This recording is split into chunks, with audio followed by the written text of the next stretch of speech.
कौम है अपने हक के लिए कभी खड़ी नहीं होगी। जलील तरीन मैं इसको कहता हूँ कौम है। क्यों? वो बेचारे एक बच्चा वो गया, आज वो बच्चा गया है, मासूम तरीन बच्चा गया है। मुझे इतना पता है, हॉस्पिटल के बाहर गया, हॉस्पिटल वालों से पूछा है, वो कहते रहे हैं जी ऊपर से प्रेशर है, ऊपर से प्रेशर। क्या मुझे बताओ इनके पास पैसों की कमी है? यार नहीं, सारा कुछ है, लेकिन सिर्फ ऊपर से प्रेशर है। खुदा दा खौफ कर लो यार, मरना है इस कब्रिस्तान में खड़े हैं, मैंने भी जाना है। बेज़मीर मुर्दा कौम जो हमारी पाकिस्तान की, ये शायद यजीद के दौर में होती, यजीद का साथ देती, फिरौन के साथ होती, फिरौन का साथ देती। शायद हमें ख्वाहिश थी कि फिरौन देखते, लेकिन आज हमने फिरौन भी देखा, यजीद भी देखा, इदारों में देखा, महकमों में देखा, मीडिया में देखा, पुलिस में देखा। अच्छे लोग भी हर जगह पे मौजूद हैं, लेकिन ये फिरौन, ये बच्चे का क्या कसूर था? अपने बच्चों को सोचे ना, रोंगटे खड़े हो जाते हैं इंसान के कि यार छोटा सा बच्चा जिसका कोई कसूर ही नहीं है, उसको तो उसके बाप से मिलवा दो। कलभूषण के माँ बाप तो मिल सकते हैं, बीवी मिल सकती है, लेकिन ये बच्चा अपने बाप को नहीं मिल सकता। और चलो वो नहीं आ सकते तो इसको ही ले जाओ यार, कुछ तो खौफे खुदा करो। अवाम का जनाजा पड़ा जाएगा, मैं आपको बता रहा हूँ।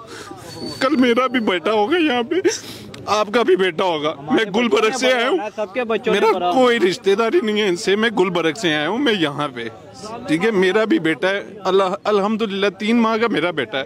मैं अपने बेटे को देख के रोता रहा हूँ कि आज 24 करोड़ अवाम का जनाजा है, 24 करोड़ अवाम का जनाजा है। ये सिर्फ इस बच्चे का जनाजा नहीं है, मैं आपको बता रहा हूँ, ये 24 करोड़ अवाम का जनाजा है जो आज पढ़ा जाएगा। और 24 करोड़ अवाम आज मुर्दा हो चुकी है, हम यतीम हो गए हैं, हमारी इज्जत नहीं रही।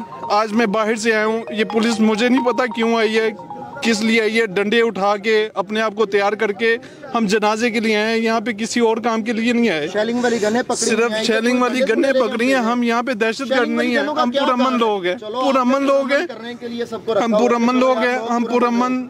अगर हम की क्या जरूरत है, वो गन्ने तो गाड़ी में रख दो। 9 मई का वाकया हम पे डाला गया, 9 मई का वाकया डाला गया, हमारे लीडर को जेल में डाला गया, हमारे लोगों को जेल में डाला गया, एक बच्चे को यतीम कर दिया गया, इनकी बच्चा मर गया, बच्चा चला गया, लेकिन नजरिया जिंदा है, नजरिया इमरान खान का जिंदा है। वो जो अटक जेल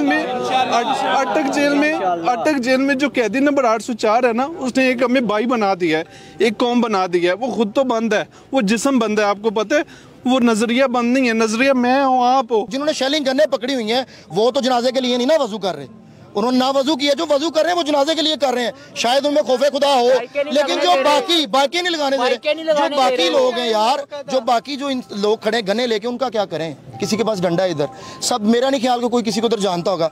हर बंदा किसके लिए आया है कि यार देखे तो सही कि इस बच्चे ने किया क्या, छोटे से ने, जिसको मिलने ही नहीं दे रहे। कलभूषण तो उसकी बीवी तो आगे मिल सकती है, लेकिन ये आबाद फरूक का बेटा आबाद फरूक को नहीं मिल सकता, बेटा बाप को नहीं, बाप बेटे को नहीं मिल सकता। ये कौन सी फिरौनियत है? पाकिस्तान में हम आज़ाद हैं, कौन कहता है आज़ाद है? इतना कहना चाह रहा हूँ, ये पहले उठा था कराची में, बलोचिस्तान में, केपी में, अब ये पंजाब में शुरू हो गया है। पहले पठान इसलिए हमसे नफरत करते थे कि हमने उनके लिए आवाज़ नहीं उठाई, लेकिन आज हमारे साथ हो रहा है, मक्का फाते अमल है, और ये उनके साथ भी होगा। ये वाक़ये के बाद हम ये नहीं कहेंगे कि कश्मीरियों से कहेंगे पाकिस्तान को आज़ाद करें, बनता तो यही है मेरे ख्याल से। और वो भी सोच रहे होंगे कि यार किसके लिए ना हंसते हैं हम पे। आपने अहमद मीर का बयान नहीं सुना कि क्या कर रहे थे कश्मीर हमारी जिन्होंने धारा करवाया पे खुश है।